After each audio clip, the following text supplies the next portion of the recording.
On today's episode, we have a long overdue mailbag episode where we take your questions about anything and everything fishing, including American-made fishing rods, Major League Fishing versus Bassmaster, cheap fishing hacks, wading tips, BFS talk, fishing apps, and a ton more on this jam-packed episode of Tackle Talk. Hello, everybody. I'm Bill Dance, and you're listening to Tackle Talk.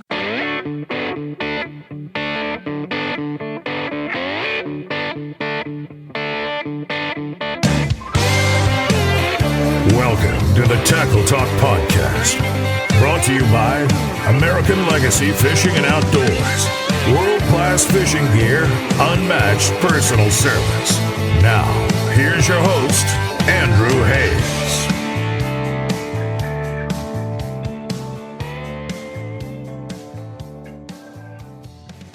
Hey everybody, welcome back to another episode of the Tackle Talk Podcast, a show that would not even exist if it weren't for the great folks over at American Legacy Fishing and Outdoors. American Legacy Fishing is my favorite tackle shop in the country for a couple simple reasons. They have the best prices, they have the best customer service, and they are ran by great people. Those three things really set them apart from almost any other place that I feel like I could order fishing gear from. They have an awesome showroom in Evansville, Indiana, if you happen to be around that area, with some great American tackle, your favorite big names, but also a ton of JDM selection too, if you're into that sort of stuff. They have your favorite rods and reels, or if you live anywhere else in the United States, they have some of the best and fastest shipping of any retailer that I've ever used. They also have the internet's best selection of high quality, gently used fishing rods and reels, and they're constantly updating that page on the website, so be sure to check back often. All that, and they have one of the best loyalty programs of any fishing website. It's called American Legacy Elite. You can sign up for that, and you can get free shipping on every order with no minimums. You get 10% back on every single order, no questions asked. You get exclusive sales and deals only for Elite members, and a ton more, all of that. And if that wasn't enough, a couple weeks ago they announced they're going to start doing boat installations for electronics, trolling motors, batteries, and a ton more. All of that from a great family-owned organization right in Evansville, Indiana. So go check them out, AmericanLegacyFishing.com. And as always, you can use code TackleTalk5. That's going to save you 5% off your entire order, including sale items. So you save a ton on things that are already marked down or already great prices, 5% more just for listening to Tackle Talk. Again, code TackleTalk5 over at www.AmericanLegacyFishing.com. Okay, folks, I am well aware that it has been a while. It's been a while since we've done something like this. A few weeks ago, we finished up the 4-week Breaking the Mold series, and then we went to a bonus episode featuring Ike and Nelly, and then last week we had the recap from the expo and the live recording of our Topwater seminar, and now that means we're like 5 or 6 weeks removed from our last mailbag questions that we've answered on the show, and boy, have they been piling up on the website. So don't worry, I haven't forgot about you. I have seen all of them, so we're going to try and get through quite a few of these today and catch up a bit as we hit a huge variety of topics with anything and everything fishing. Again, all of these were submitted via the Tackle Talk website. You too can submit your own mailbag question. If you want to go over to tackletalkpodcast.com, you can click the mailbag button at the top of the page, and you can submit your own mailbag question for your chance to be heard on an upcoming episode. But let's jump right in here. The first question comes to us from Skylar, and he says, "Why hasn't my mailbag question been answered?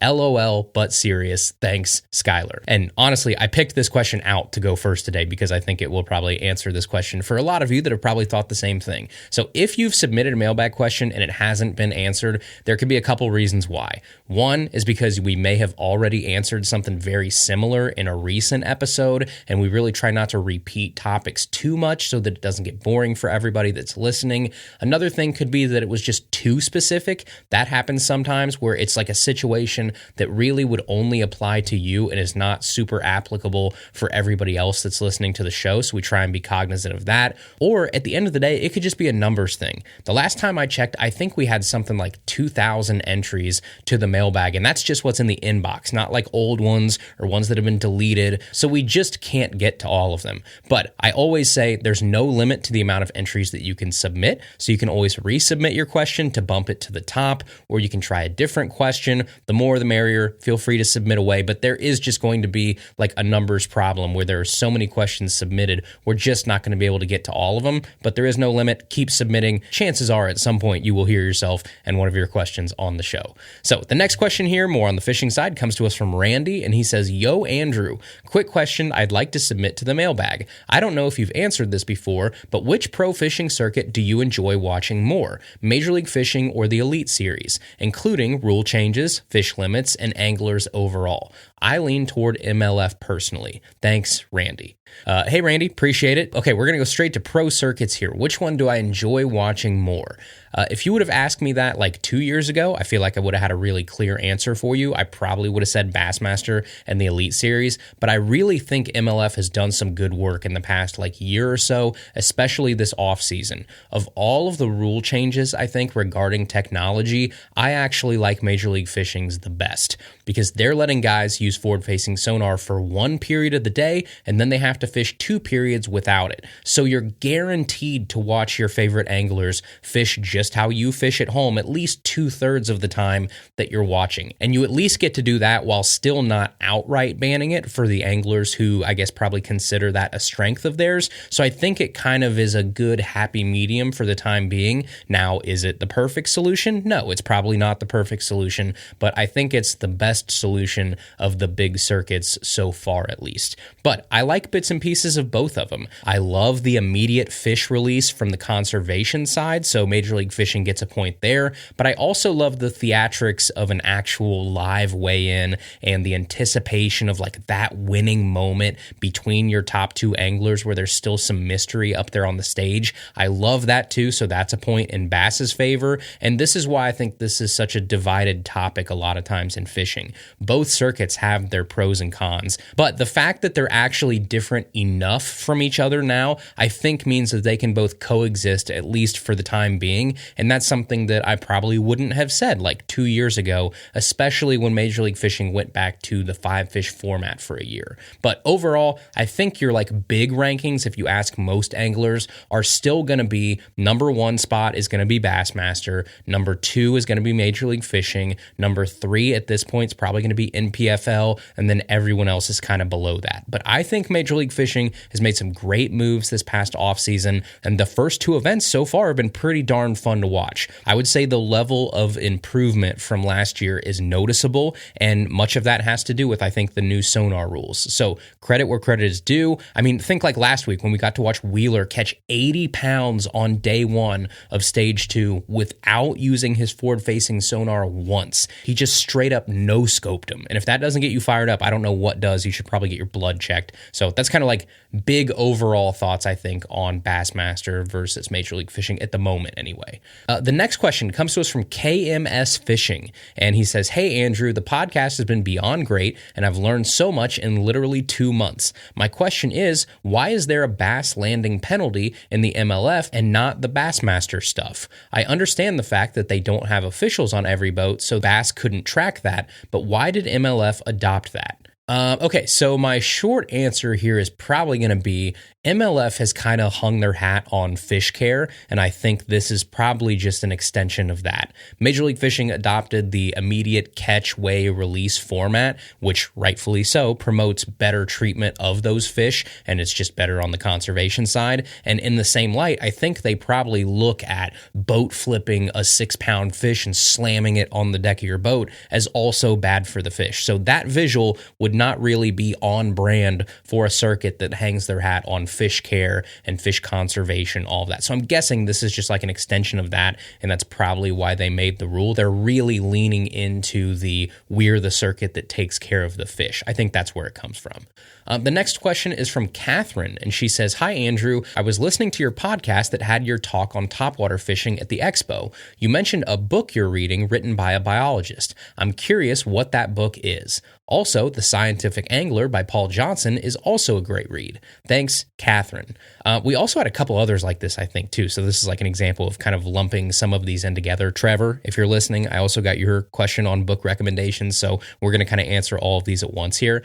Catherine, I don't want this to like come off as rude or me like dodging your question or anything, but I'm not going to say the name of this book for a very specific reason. So I'm not going to publicly announce what book I'm reading at the moment because I don't want to blow it up just yet.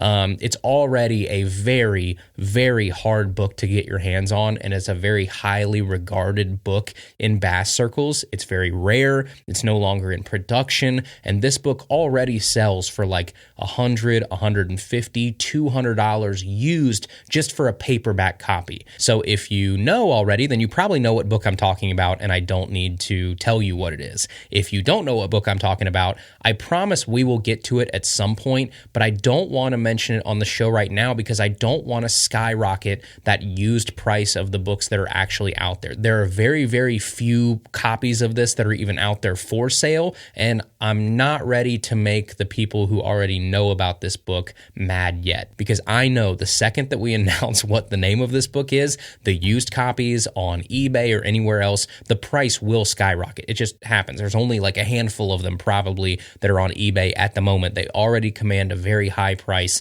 and with more demand, that price is going to shoot up. So I'm just not ready to let that cat out of the bag yet, just so I don't make certain people mad at the moment, but I promise we will discuss it at some point. The ultimate goal is actually to have the author of this book on Tackle Talk to discuss it. I promise that will be a very cool episode. I know someone who knows this gentleman, so I feel like we can probably make that connection when we're ready. I just don't think the time is right yet. I want to read through it again. I want to make sure that I fully understand everything, to have the right questions that I want to ask this gentleman and make a really cool episode out of it. At that point, obviously, it'll be out there in the world. You guys will know what book I'm talking about. So I promise it's coming, just not right now. But with that being said, there are some other great books that you can read out there that are kind of along these same lines. The Scientific Angler that you mentioned is a great book. The Book of Black Bass that Ken Duke mentioned about a year ago when he was on an episode here is great. You can buy that book dirt cheap on eBay for probably like $5 or so. So there are some really good books out there for you guys to read. So far, the one I'm currently reading is the best one that I've read to date. And eventually, again, I promise we will cover it here on the show when the time is right. Okay, the next question here is from Chase, and he says, "Hey, Andrew, thanks for everything you do. I've been doing more sack-a-late fishing," and then in parentheses he says crappie for you Yankees. Okay, that makes a whole lot more sense.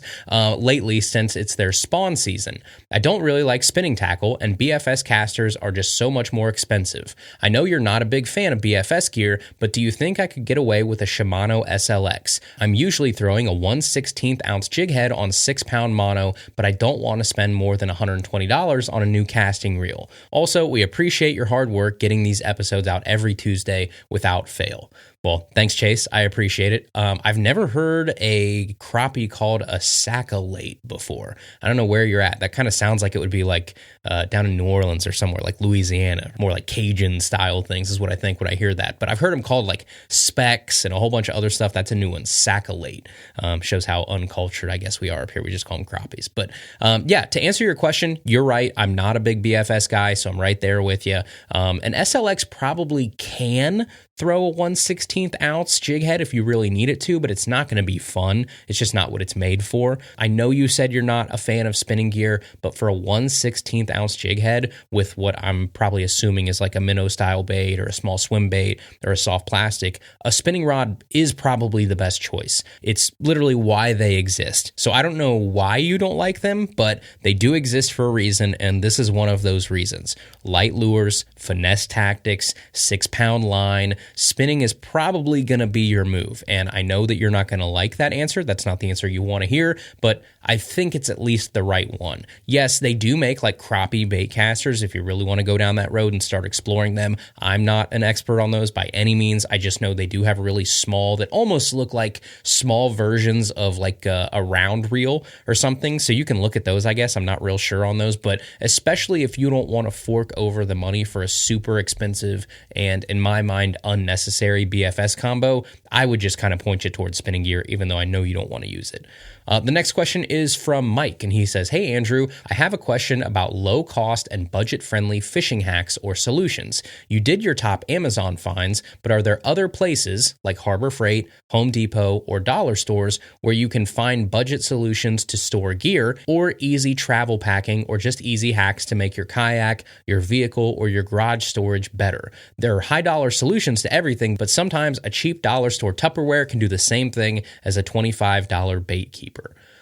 Yeah, man, I am, trust me, right there with you. I have tried to find almost every sort of storage hack or cost cutting measure that almost I can in fishing. So I feel like I've definitely been down this road before. Yeah, if you want to look at episodes we've done before. So yes, like you said, we've done the Amazon episodes. We did an episode a year or so ago on Harbor Freight purchases and hacks that you can buy at Harbor Freight. So Harbor Freight's great, super cheap. Same with Home Depot. A good example would be my first anchor system for my first kayak was a $9 retractable clothesline from Home Depot, and it worked fantastic. If you're really starting out and you don't want to invest a ton of money on an anchor wizard or something like that, that retractable clothesline did a great job. And then places like Harbor Freight. So those are some of the best places that you can find just completely random things. Like if you need zip ties, Harbor Freight, by far the cheapest place that I've found.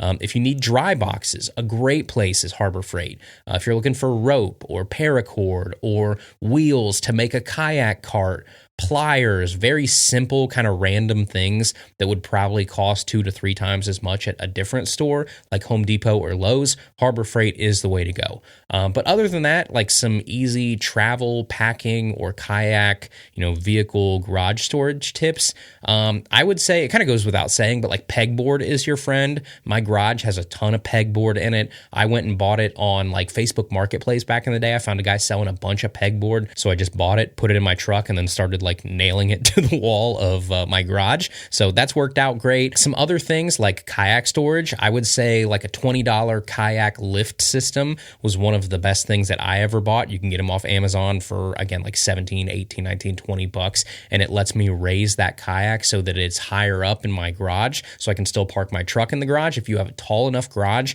that's a great buy. For kayak transportation, I have a short bed Tacoma. So a 13.5-foot Hobie and a 5.5-foot bed don't really go together. So I bought a $99 bed extender off of Amazon that latches right into my trailer hitch. It extends that bed by probably 4 or 5 feet, and it's absolutely perfect for just single person loading of big kayaks. That was another great purchase that didn't cost me an arm and a leg.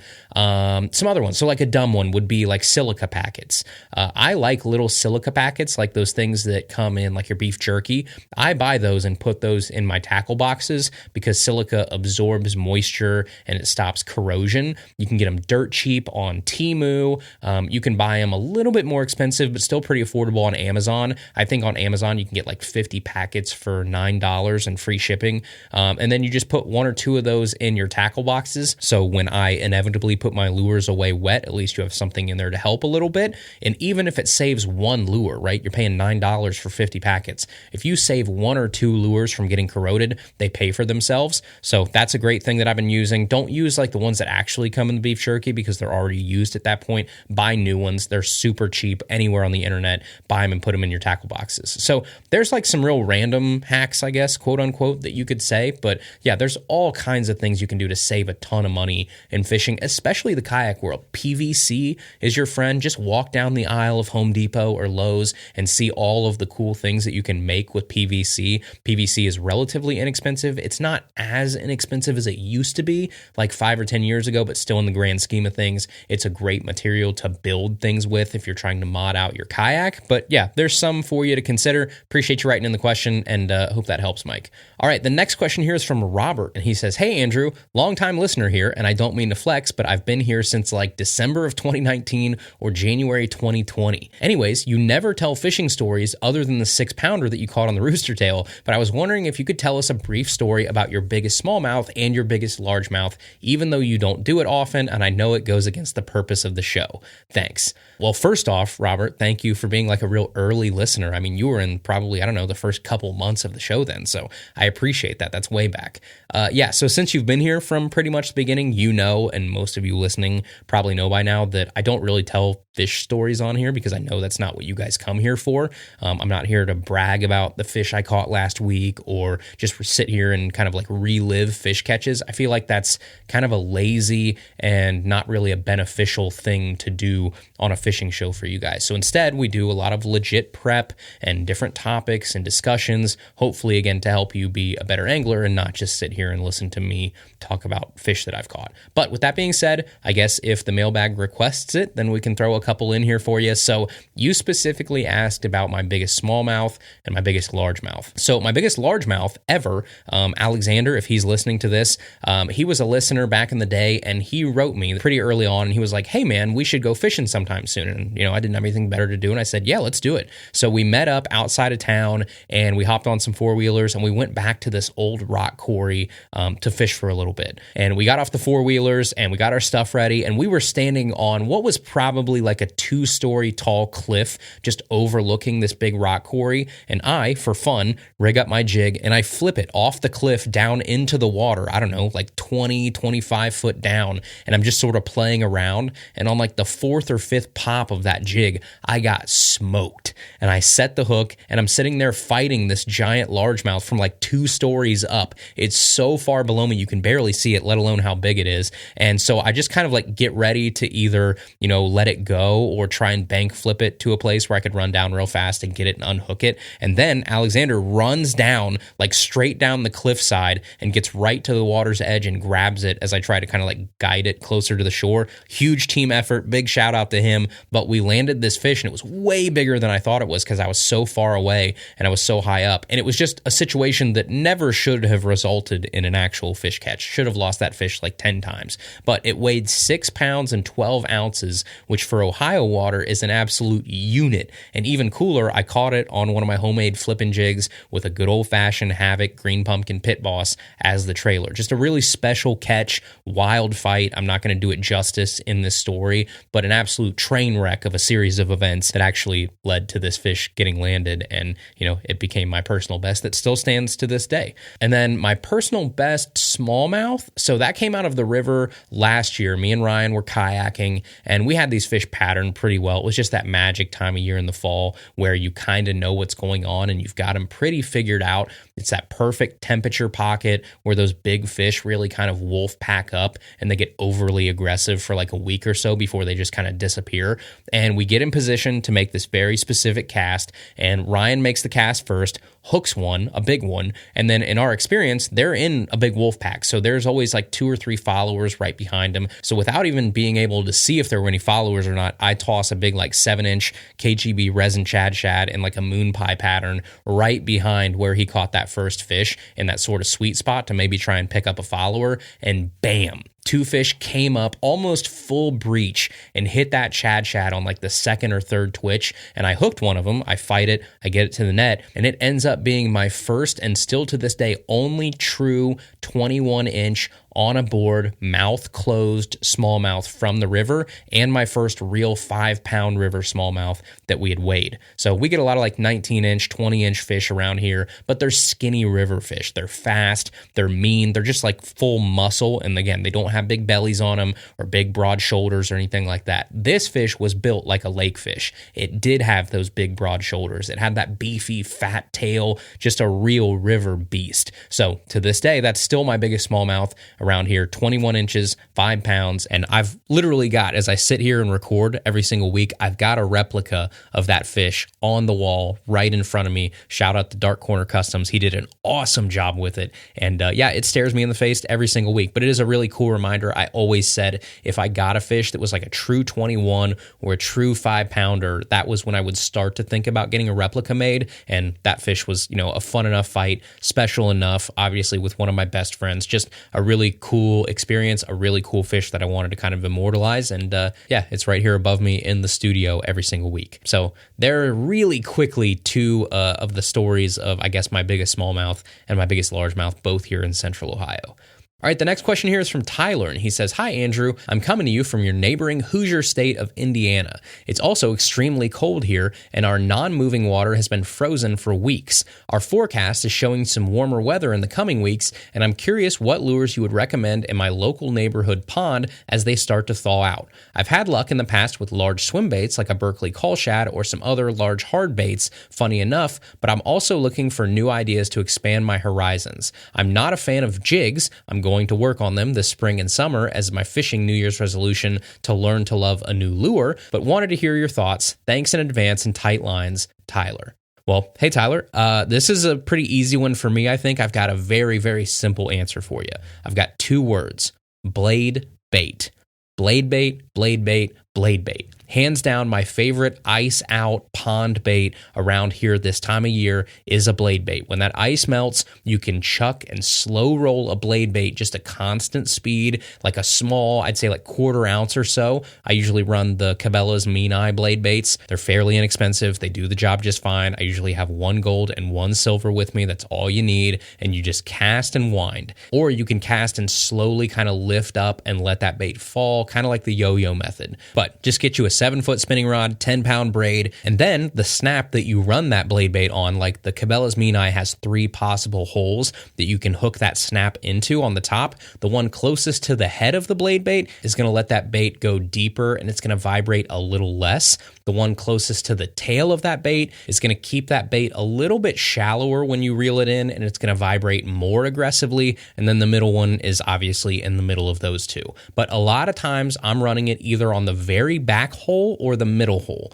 I don't really run it on the front one a whole lot unless I'm running super deep. And again, I am more in that sort of vertical fishing versus casting and retrieving. But if I want to work that bait super slow, I usually have it in the one closest to the tail. And if I want more of a moderate retrieve, I'll pick the middle hole. But yeah, just go throw a blade bait when that ice comes off. Let me know how that goes. It's one of my favorite baits to throw this time of year.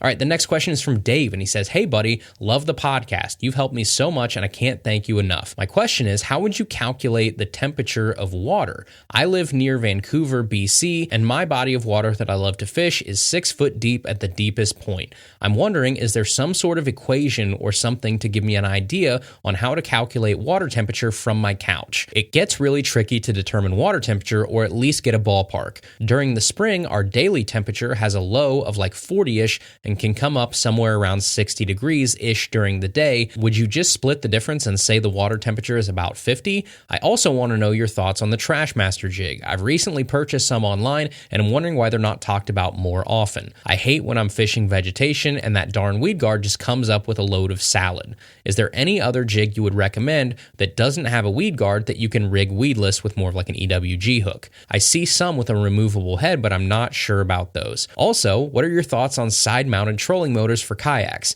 I don't have current in the body of water that I fish, and it does not get too choppy, but will that still weigh my kayak down on one side, and will I have to lean to the other side? What are your pros and cons? Thanks, A. Dane. Hey, Dane. Okay, there's a lot there, right? So I guess let's start at the top. No, I don't think, at least anyway, there's any sort of magical equation to know the temperature of your water around you.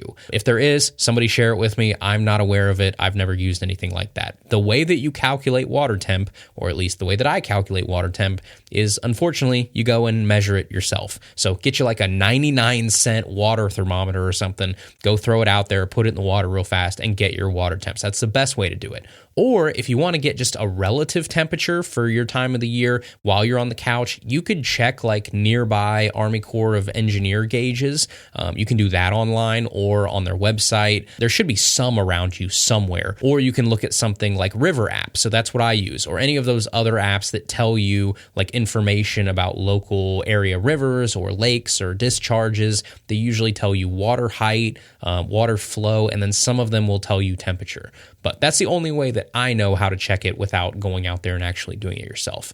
Next, the Trashmaster jig. For me, the Trashmaster jig is okay. That was a Mystery Tackle Box and Catch Company and Rage Tail Big O collaboration back in the day. Does it work? Yes. Is it life-changing? No, it's not.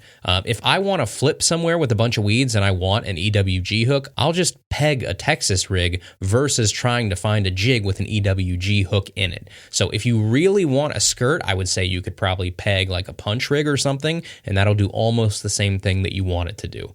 And then finally, side-mounted trolling motors. I don't like them. In a kayak, I think the name of the game is weight distribution. Even weight distribution makes your kayak track better. It makes it a more enjoyable experience, and it just makes it a safer rig overall. So hanging a big trolling motor off one side of your kayak throws all that off. I would much rather have a front-mounted or a rear-mounted trolling motor so that I can at least keep my weight distribution even from right to left. All right, everybody, we'll get back to the episode here in just a second, but first we are brought to you in part by Dakota Lithium batteries. And you guys know by now, over the past couple years, I've been running Dakota Lithiums on my kayak, for my motor, for my electronics. We run them on my buddy's boat for his trolling motor, and there is a reason why so many people, myself included, choose Dakota Lithium. They're twice the power of traditional batteries at half the weight. They charge up to 5 times faster. They last up to 4 times longer. They have 100% US-based customer support, and they come with a whopping 11-year warranty standard. All of that from the best in the business, one of the most widely trusted names in batteries, period, but especially in the marine lithium world, the top choice is Dakota Lithium. And right now you can go over to www.dakotalithium.com, and not only can you browse their huge selection of different batteries if you need 12 volt, 24 volt, 36 volt, all the way up. They've got about everything that you can imagine in the lithium world. They've got chargers, they've got solar packs, they've got power stations, anything you need for off-the-grid camping even. They've got a ton of stuff over there, but you can also use code TACKLETALK5. That's going to save you 5% off your entire purchase over at dakotalithium.com, and with lithium batteries, that makes a pretty big difference. So go use code TACKLETALK5 over at www.dakotalithium.com, the official lithium battery of Bassmaster.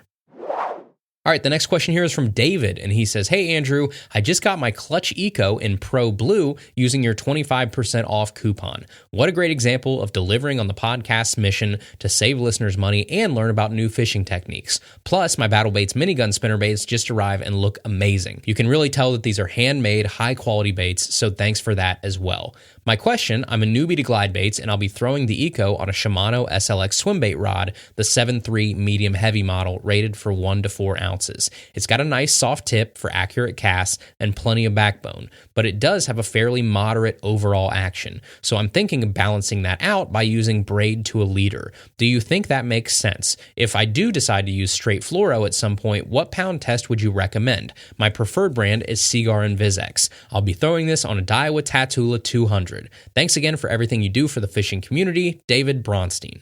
Well, hey, David, first off, thank you for supporting those guys. I know Josh at Clutch and Flint at Battle Baits, I'm sure appreciate it as well, so thank you for that. But to answer your question, the SLX swim bait rod is made for swim baits and glide baits. So while it does probably have a little bit more moderate action to you compared to like a jig rod or a frog rod, it is dialed in for kind of like just the right action for glide baits and swim baits without having to kind of overcompensate with a specific line to counteract that moderateness. So I'm going to say that I don't think you need to run braid to make up for the moderate action of that rod. That rod should be plenty good for straight fluoro or even straight mono. But for me, I prefer fluorocarbon. Most guys, myself included, will probably tell you 20-pound fluorocarbon is kind of the standard. I feel like a lot of people that build these glide baits kind of build them for a 20-pound fluorocarbon action. Now, you can go up or down from there, and I'd have to go back and listen. I think Josh from Clutch, in our episode with him, said that he preferred throwing the Eco on something like 16-pound fluoro or something like that. I know it was less than 20. I throw it on 20-pound fluorocarbon all the time, time, and I love it, so I don't think that's a big issue, because even though it is a big bait, you still have to remember it's also already got giant exposed treble hooks. So the force needed to kind of drive those hooks home, I would say, is somewhere in between like a jerkbait and a crankbait, which have exposed trebles, but they're thinner wire trebles that require less strength. And they're somewhere between that and like a big single hook for like a jig or a Texas rig. They're somewhere in the middle, because those big Texas rigs and jigs and stuff, you're penetrating a single beefier hook through, and sometimes you have to push through plastic too to get there. So again, you're somewhere in the middle here, which is why these rods are made the way they are. So I would say you're perfectly fine with fluorocarbon if you want to go with fluorocarbon. I think you're okay with braid too. The only thing, just be careful. Don't set the hook too hard. Braid, you're going to have even less stretch than you have in fluorocarbon, and especially mono. So don't rip those trebles too hard out of that fish's mouth. You should be okay either way. But for me, I prefer 20-pound fluoro. I just use good old trusty dusty Sunline Sniper, and kind of I'm good to go. So same thing with your InvizX, right? If you want to run 18 or 20-pound InvizX, you should be fine. All right, the next question is from David Kuhn. He says, hey, Andrew, what are your thoughts on fishing apps? I use AccuWeather not only for fishing, but everyday use. I've subscribed to a few fishing apps, but always feel it's not worth the monthly or yearly cost. Is there one that you like using or you can recommend? Enjoy the podcast. I deliver building materials all over Michigan, northern Indiana, and Ohio, and always look forward to Tuesday mornings for a new episode. Thanks again, David Kuhn, Grand Rapids, Michigan.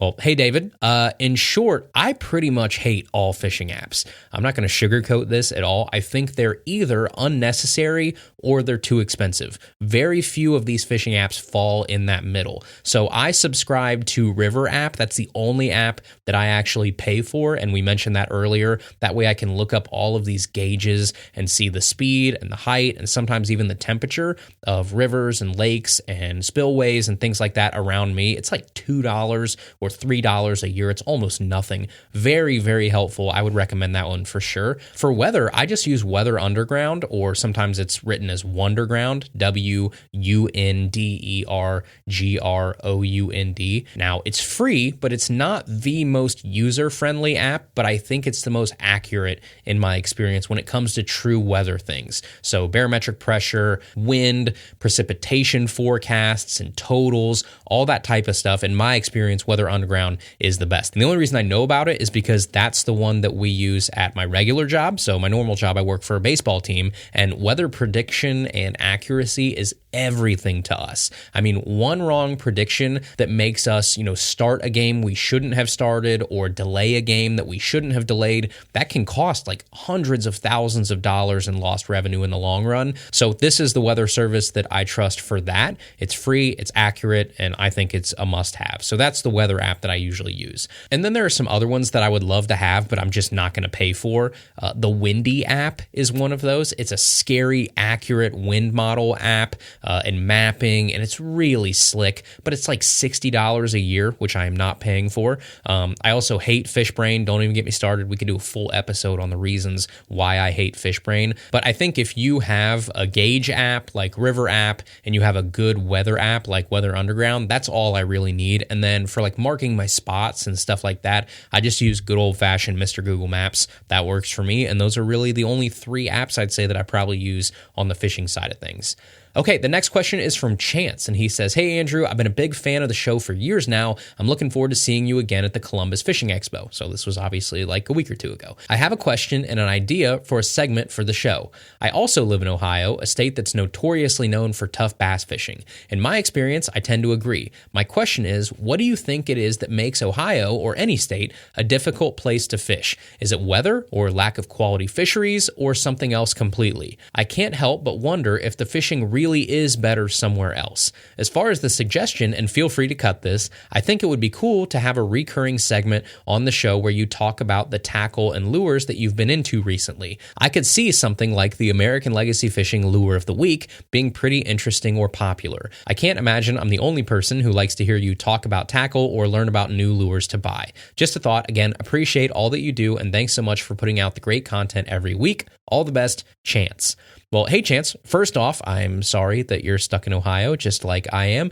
We can share in the misery, I guess, together. But the reason that I think Ohio is difficult, I'd say there's probably like 2 or 3 reasons. I'd say one is just going to be lack of water. So I don't know where you live in Ohio, but I live in Dayton. And compared to a ton of other places in the country, there's just not a lot of fisheries in general around me, let alone good ones. There are like 2 or 3 lakes, maybe within an hour, hour and a half of my house. Meanwhile, my parents live in Florida, where there are 2 to 3 lakes every like mile or two. I mean, it's lake after lake after lake. It's the same thing if you go up to like Minnesota or Wisconsin or somewhere. There's so much water that it's just going to lead to better fishing opportunities due to sheer volume alone. Second, I would say is our growing season. So in Ohio, these fish don't have the year-round growth season that they have in like a southern fishery or just a better, more stable climate in general. So we have some dead months around here. Fishing is slow. The bait fish don't spawn as often. It's less bait to consume. Bass metabolism slows down. And I would guess anyway, if you raise 1 fish in Ohio and 1 fish in Texas with the same circumstances,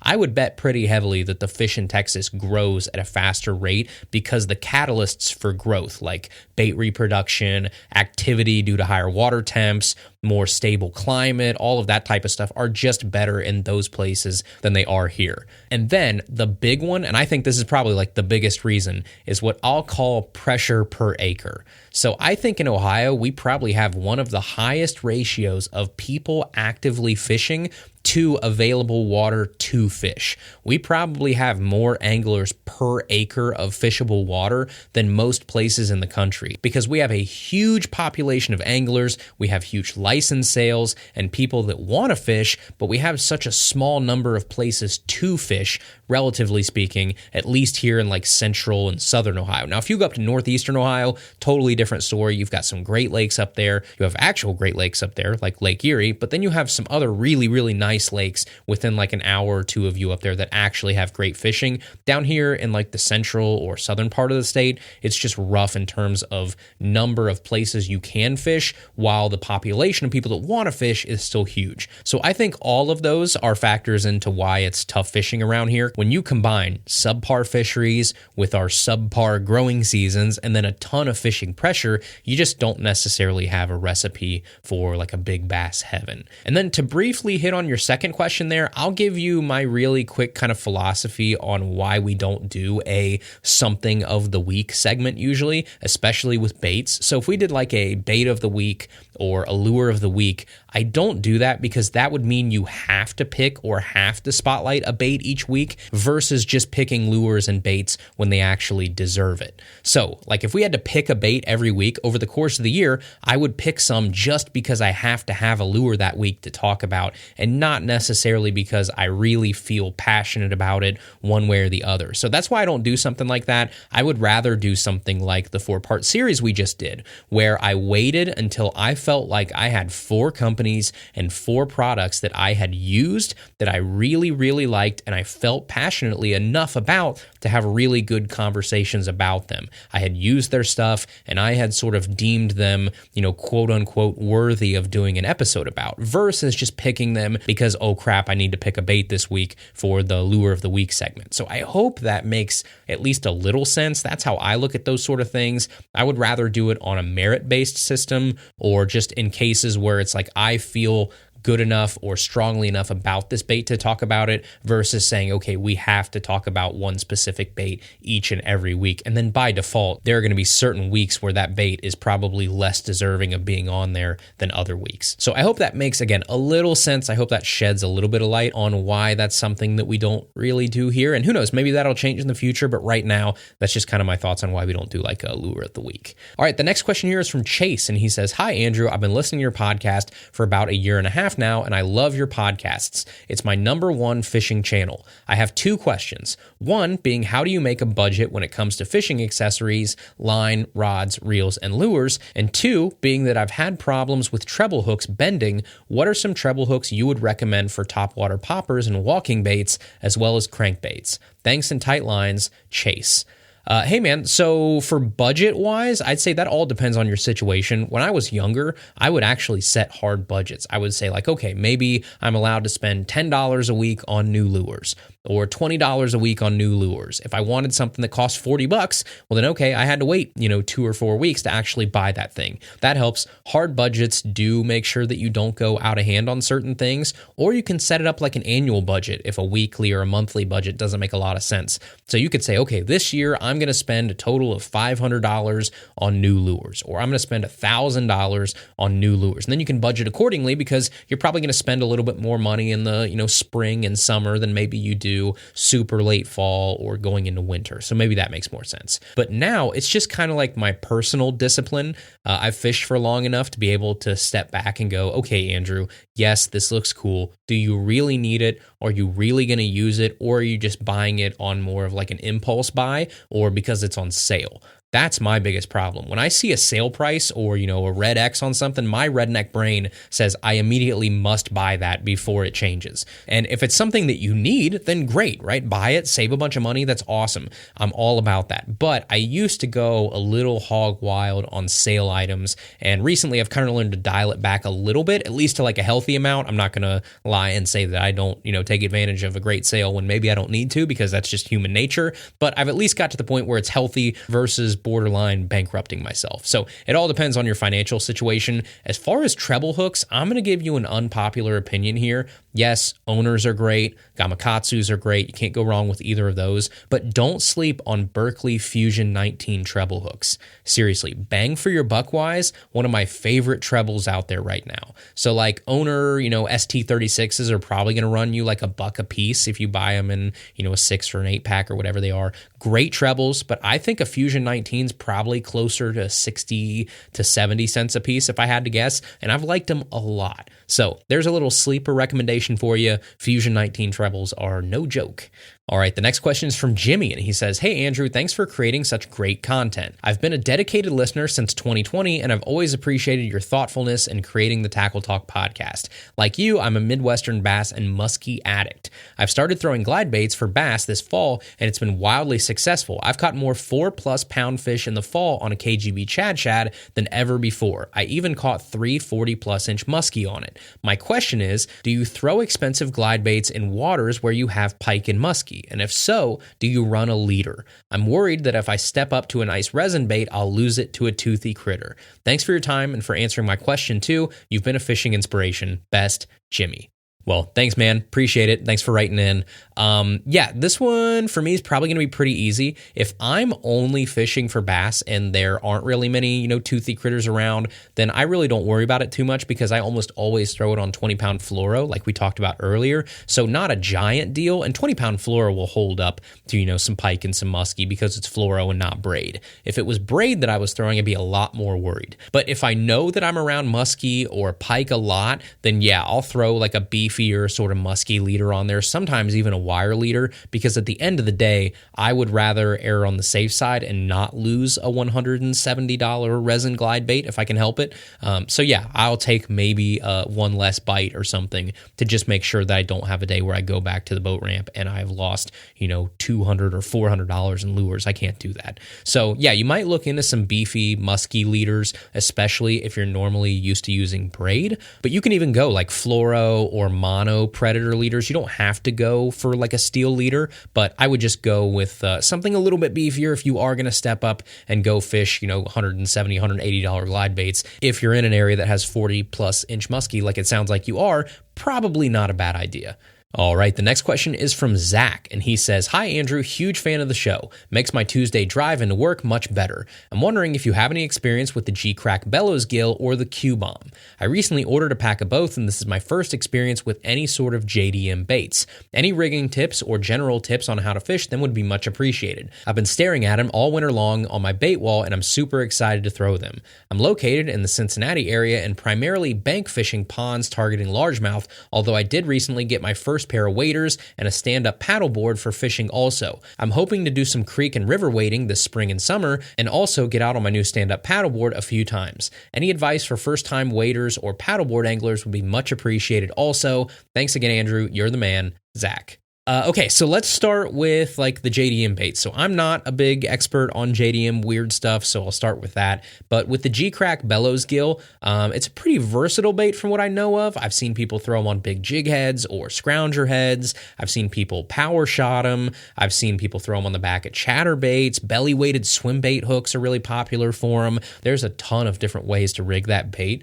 I think with the Q-Bomb, you're a little bit more limited. I think the Q-Bomb is pretty much more or less a drop shot bait from what I know of. And then for first-time wading and paddleboarding tips, so I'll stick with what I know, which is wading, but I feel like I'm going to be a lot more help here. So my big tip would be explore in late summer or early fall because the water is lower, it's less dangerous, but also it's clearer and lower, so you can see exactly what's going on down there. So you can see the little ledges or the transitions or where the rocks or the weeds are and all those little intricacies of the creek or the river that you're wading, and then you can see where those deeper holes are, and then you can remember all of that when you come back in the spring or early summer when the water's up a little bit and you can still fish it effectively. So new areas I love to hit at like the lowest water time of the year just so I can explore and do some recon. Also, always walk upstream when you're fishing. Walking downstream is a recipe for a terrible day of fishing because all the disturbance that you're causing, all that dirt and sand and cloudiness that you're kicking up,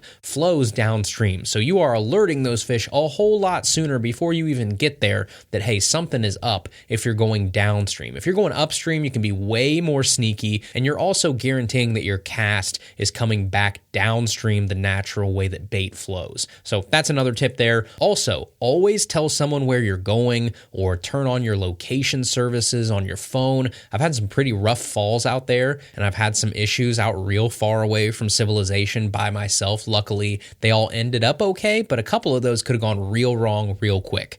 One time I can think in particular, I was wading a big creek. I didn't realize that it had absolutely torrentially downpoured north of me, maybe like 5 or 10 miles. And while I was wading in this creek, the creek started to rise. And I noticed it. It was going up pretty darn quick. And I was actually down in a part of the creek where, the creek banks were so steep, they're almost like cliff walls that I couldn't actually climb out of the creek. You're just stuck down there. And the water was rising so quickly that I actually just jumped on like a big log and thought, okay, well, maybe, I'll wait this out for a second. But the water kept going up. It was like a flash flood situation. So I got down and borderline kind of swam over to one edge and then really tried pretty darn hard, but climbed out of the creek, and it was not easy. And if I would have stayed there another, 10 or 15 minutes, it probably wouldn't have ended so well. So it was like this just classic flash flood thing. I've never seen anything like it since then, but that was a little bit of a wake-up call to me. Tell someone where you are, be safe, be aware of your surroundings, just in case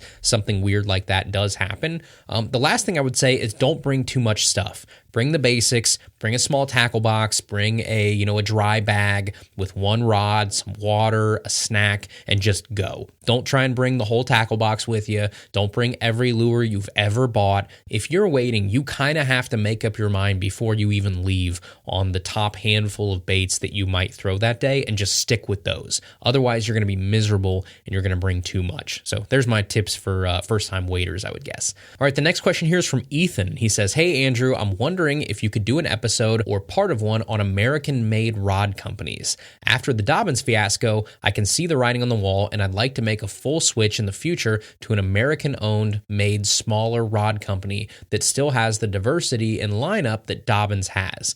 Thanks again. Ethan, that is a tough one, dude. First off, there are not a ton of truly American-made rods out there, period. And if they are, they're very, very expensive. And then there's always the issue of some companies out there that sort of indirectly claim to be American-made without explicitly saying it, even though they are 100% not American-made and they are made overseas like most of the other people. I'm not going to get into that whole mess again. We've gone down that road before, and I've got myself in some trouble and not made many friends, but it's just the truth of it, right? Look for things like, designed in America or engineered in America. That does not mean made in America. Those are different things. So you just have to be careful sometimes with the marketing and the wording that some of these companies use. But right off the top of my head, the company I think that comes to mind soonest is St. Croix. And while not completely fitting all of your criteria here, St. Croix is at least one of the few independently owned, at least to my knowledge, rod companies that's a big enough name that has a big line, but has not sold out to one of those big equity firms yet. At least from what I know about St. Croix, they seem to be one of the sort of last men standing out there in the rod world, at least the big names that you're going to recognize. But only some of the St. Croix rods that they make are truly American made, and they're the very expensive models. I think it's like the Legend Tournament, the Legend Elite, the Physics rods. All of those are American made to the best of my knowledge, but they come at a cost. And then a lot of the more inexpensive rods, so like, the Mojo, or I'm guessing the Black Bass, even though I don't know that one for sure, a lot of those are made in like Fresnillo, I think is what they call it, Fresnillo, Mexico. So they're made in Mexico, shipped over here, sold over here. So they have some American rods, some not American rods. Another one that comes to mind that a lot of people rave about is Alpha Angler rods. I've never used them before. I guess I should probably do some research on this, but I guess bigger picture is like, for me, I wouldn't worry so much about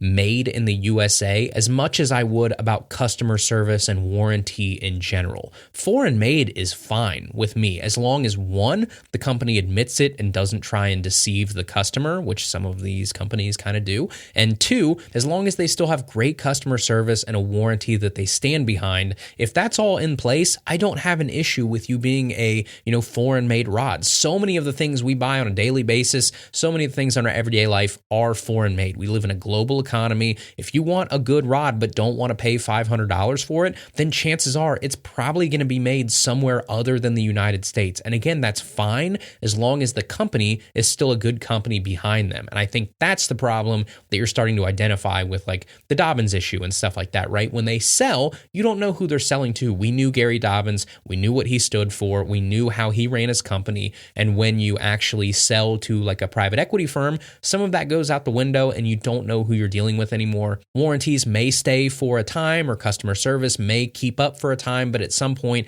does it slip away? Time will tell. But again, you just saw that, right? All of the Dobbins rods that you loved came from overseas. They were not made in America. That wasn't the issue. The issue was the company behind them. And there was a great company and a great owner and Gary behind them. Now that has kind of changed. So I think you might want to look for more of like who the company is, their customer service and their warranty, and a little less about where the rod is actually made. And I think that might help you out a little bit. All right, everybody, that is the episode today. Thank you guys so much for listening. I appreciate you all a ton. As always, if you can go find us on the web, tackletalkpodcast.com. There you can submit your own mailbag question for your chance to be heard on an upcoming episode. Find us on Instagram and Facebook at Tackle Talk Podcast. And we'll see you right back here next Tuesday for another brand new episode of Tackle Talk.